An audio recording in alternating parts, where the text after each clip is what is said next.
Our in-depth coverage of the controversial bridge closure continues now. House Speaker Nick Mattiello says the Department of Transportation failed in its mission when it abruptly closed the bridge. Now, he sat down with us for a taping of this week's Newsmakers and tells us he thinks there was money to fix the overpass. Eyewitness News reporter Tim White is here now with the latest details.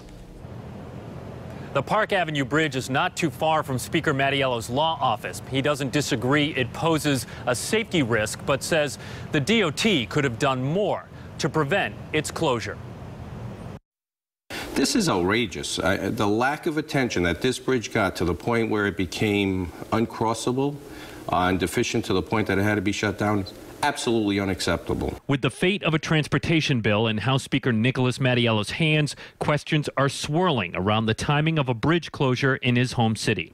Whether this week was the perfect time to shut it down, or 3 months from now, or 3 years from now, if you don't give the bridge any attention, ultimately you're going to have to shut it down. Mattiello says DOT officials never asked lawmakers for more money to fix the bridge.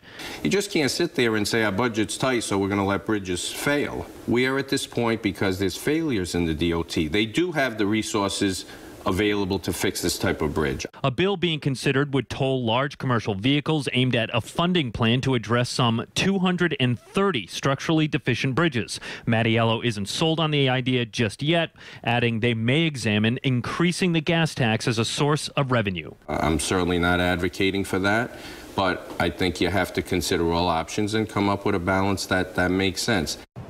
Governor Raimondo tells us she wouldn't rule anything out either, but says raising the gas tax is not her preferred solution.